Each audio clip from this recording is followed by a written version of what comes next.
बड़े से जंगल में पुष्पराज नाम का एक बड़ा स्मगलर हुआ करता था। उसके पास बहुत से लोग काम करते थे। वो लाल चंदन के पेड़ों को काटता था, उन्हें उसके पास मौजूद हाथी उठाकर ले जाते थे और उसके आदमी लॉरियों में लाल चंदन को चढ़ाते थे। वहाँ से लॉरी निकलते थे।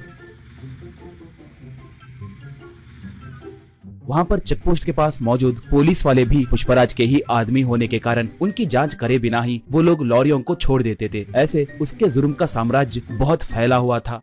उसके पास गंगा नाम की एक हाथी थी। पुष्पराज को गंगा बहुत पसंद थी। उसे अच्छा खाना खिलाते हुए उसका बहुत ख्याल रखता था। वो भी पुष्पराज को अपने ऊपर बिठाकर घूमते रहती थी। पुष्पराज आसपास के गांव में भी बहुत दान करता था। इसलिए अगर गांव में कभी कोई पुलिस की गाड़ी आती तो उस गांव में रहने वाले पुष्पराज के आदमी तुरंत पुष्पराज को फोन करके उसे जानकारी देते थे। इससे पुष्पराज सतर्क होकर जंगल में दूसरे इलाके को अपने आदमियों के साथ मिलके चला जाता था। पुलिस वाले आकर वहाँ पर देखे तो उन्हें कोई नहीं दिखते थे। इससे वो लोग सर पकड़ लेते थे।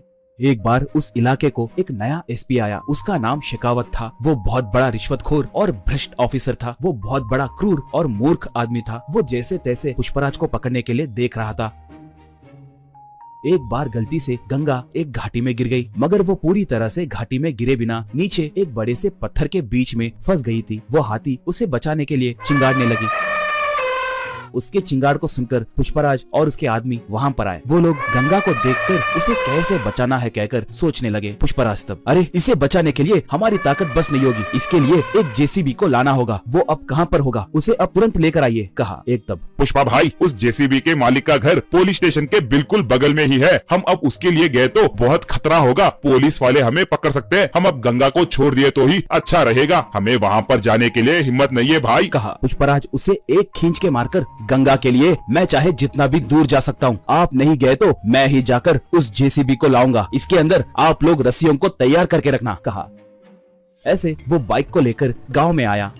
उस जेसीबी वाले से पूछकर जेसीबी को लेकर निकला।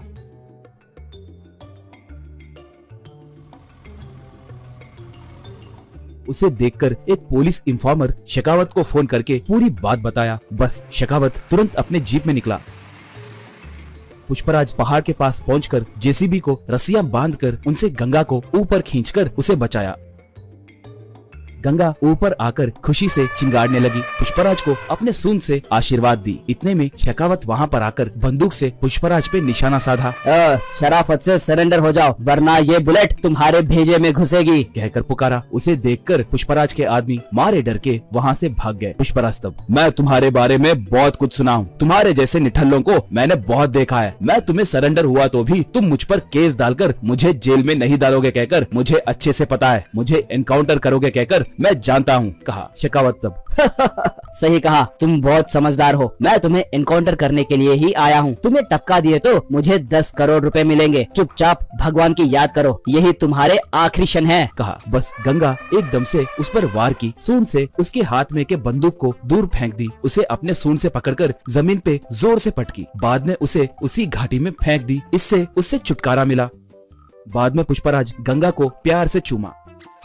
उसके ऊपर बैठकर जंगल की ओर निकला पुष्पराज। दोस्तों, आपको ये कहानी पसंद आई तो दया करके हमारे चैनल को सब्सक्राइब कीजिए। उसके साथ साथ वीडियो को लाइक मार के आपके दोस्तों को शेयर भी कीजिए। पुष्पा 2 के लिए कौन कौन इंतजार कर रहा है हमें कमेंट में बताइए। धन्यवाद।